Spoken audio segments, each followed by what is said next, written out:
constantemente de humor? E como você faz para lidar com essa pessoa? Conta aí pelo 999967074, a gente falando de transtorno bipolar, para a gente situar o ouvinte. Vamos começar explicando o que é esse transtorno, doutora. Eu sei aqui, sabe que transtorno é esse? É o CID-10-F31.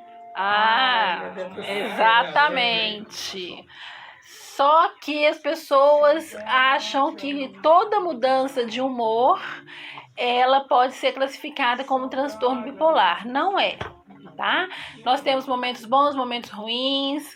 Às vezes a gente tá triste, a gente tá alegre, beleza. Não é um transtorno. O transtorno, ele é diagnosticado a partir de ciclos que as pessoas têm. A pessoa que tem um transtorno bipolar, ela tem um pico de euforia, por exemplo, aquelas pessoas que têm compulsão a compras.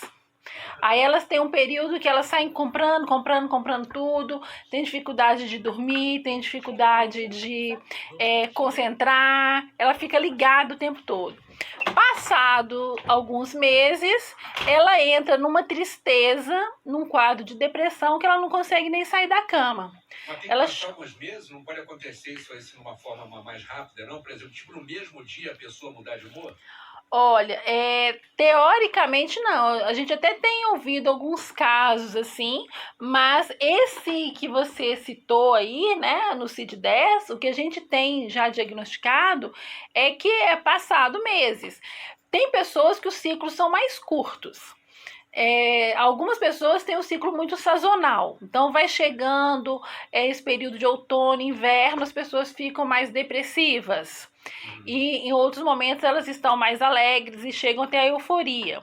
E há ciclos que são menores, às vezes a cada 2, a cada 3 meses. Nós somos muito diferentes e até a forma como a gente manifesta os transtornos é diferente. Então essa pessoa que muda de humor assim repentinamente durante um dia, às vezes várias vezes, não tem nada a ver com o transtorno bipolar? Não necessariamente, Robson. Às vezes tem pessoas que têm mania mesmo, né? Tem gente que é mal educada mesmo, tem gente que é mimada. Então tem gente assim, qualquer coisa que ela é contrariada, ela muda de humor. Isso não é um transtorno. Isso é uma neurose. Isso não quer dizer que ela não tenha um problema psicológico, isso. Precise de uma terapia, mas outra tipo coisa. Problema, exatamente, né? É um tipo de neurose que tem que ser tratada, que é diferente do transtorno bipolar. E quando é a hora de se tratar? Eu acho que é tão difícil a gente fazer essa autoavaliação. Sim. Olha, a maior parte dos transtornos, Léo, eles começam a agravar na adolescência. Alguns, como a esquizofrenia, aparecem na infância, mas o transtorno bipolar, ele costuma aparecer da adolescência em diante. E aí, a família começa a observar que a pessoa tem mudanças de humor de tempos em tempos. E, geralmente, o primeiro surto, vamos dizer assim, ele vem acompanhado de atuações. Então, uma das compulsões mais comuns é a compulsão a compras. Às vezes a pessoa sai, estoura o cartão de crédito, estoura o cheque especial, comprando, às vezes vai numa sapataria, compra 5 sapatos iguais, de cores diferentes. Cássia Cristina, você tem coleção de sandália, você é bipolar, Cássia? Não, inclusive eu já desfiz da minha coleção quase toda, tá? Eu tenho pouquíssimos agora, pode trabalhar com eles. Até porque você só tem 2 pés, né? Dizem que né? Não sei.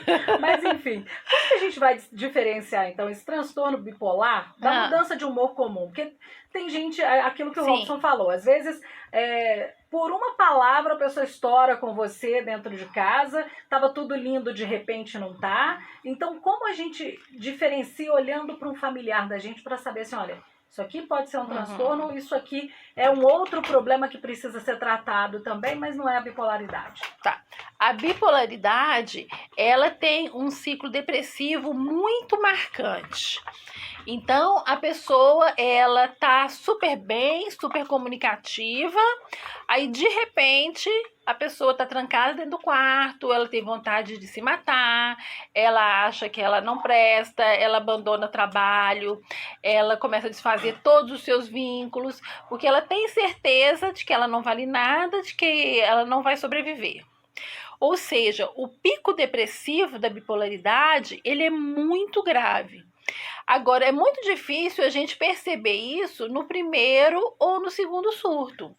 A gente começa a fechar um diagnóstico com mais segurança, porque a família geralmente procura depois de anos. Às vezes a pessoa já teve 2, 3, 4 surtos. Então a família chega e fala assim, olha, eu não aguento mais, porque parece que está indo tudo bem, ela começa a fazer planos, aí ela entra na faculdade, aí 6 meses depois ela está trancada dentro do quarto, ela não consegue mais ir, aí ela abandona a faculdade. Então, assim, o ciclo depressivo, ele é muito determinado e ele termina e a pessoa vive como se ela nunca tivesse passado por esse momento e ela vai chegando a uma euforia. Então aquela pessoa percebe isso, ela percebe que ela tem um problema, ela acha que é só um período que ela está de repente depressiva ou que está muito eufórica. Ela tem, como o Léo falou, ela tem como se autodiagnosticar? Depois de algum tempo, sim. Eu tenho alguns pacientes que levaram anos para poder chegar e falar, olha, eu tenho um transtorno, eu sou bipolar, porque eu li, porque eu ouvi alguém falando, o meu médico me explicou. Mas para que isso aconteça, muitas vezes a pessoa tem que estar sendo medicada, porque a medicação ela é fundamental para dar essa, não só uma tranquilizada, mas como também para que a pessoa possa ter um senso crítico. Mas é mais fácil ela procurar ajuda quando ela está no momento bipolar da depressão ou da euforia? Da depressão. Porque na euforia, ela está achando que a vida é perfeita e maravilhosa. Ela está gastando muito, ela está namorando muito, ela está saindo muito, ela está fazendo tudo muito. Então ela está se achando assim, toda, né? E às vezes tem uma coisa que é assim, né? A pessoa fala assim, fulano tava ruim, mas deu uma melhorada boa. Graças a Deus, agora tá bem. E aí você pensa que o problema realmente foi resolvido, né? Exatamente. Aí de repente você se assusta com aquela situação. Chegou uma mensagem aqui que eu acho que é bem interessante, um ouvinte pedindo um esclarecimento. Ela é a Lúcia do Cachoeirinha. Ela falou que o esposo dela tem um quadro de transtorno disruptivo de humor. Aí ela fala assim, olha, eu queria que a doutora falasse um pouquinho sobre isso, porque ele consegue ficar ansioso e agressivo no mesmo dia. Sim. E no mesmo dia ficar depressivo também. Isso, é o que o Robson estava perguntando, né? Pode ter essas mudanças? Pode. Não é uma bipolaridade. Aí é um outro tipo de transtorno. A pessoa tem um humor lábil. Ou seja, é um humor que ele é muito variado, ele é um humor que é muito sensível a todas as variações do dia mesmo. Então, qualquer evento pode causar alguma coisa nele. E a pessoa ansiosa, ela muitas vezes está ruminando o pensamento do tempo todo. Então, o que acontece? A pessoa que está ruminando os pensamentos, aí vem alguém com alguma informação negativa para ela estoura. Então, para a gente poder fechar um diagnóstico, a gente não faz na primeira nem na segunda sessão, a gente leva um certo tempo. Porque é muito intrínseco. E para a psicanálise, a gente ainda separa o que a psiquiatria chama de transtorno de humor bipolar. Certo. Ô, doutora, só uma questão. Trazendo aqui para a seara do mundo feminino.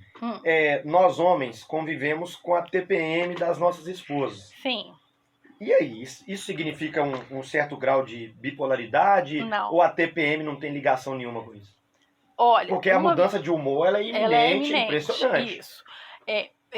Hoje a gente já tem pesquisas que mostram as variações hormonais.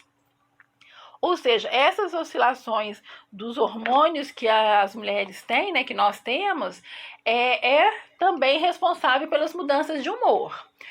Agora, a gente da psicanálise, a gente também associa isso a um pouco de quadro de neurose. Então, a gente vê que tem mulheres que estão com uma vida mais tranquila, estão afetivamente com elas mesmas mais tranquilas, elas conseguem passar os períodos de TPM, de mudanças hormonais, de forma mais tranquila. E momentos em que a pessoa está mais estressada ou que ela está em momentos difíceis, às vezes essas situações de TPM são mais graves. Então, o emocional influencia, mas o hormônio está lá. E isso não tem a ver com a bipolaridade. A bipolaridade, desde o início do século XIX, que ela vem sendo estudada. E a bipolaridade, ela muitas vezes está associada a uma estrutura psicótica ou uma estrutura neurótica. O que isso significa?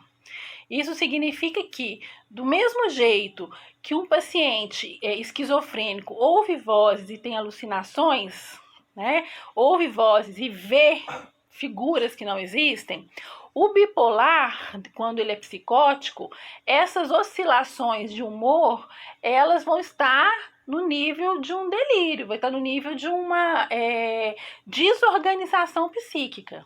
Então, é uma coisa que ela é constante.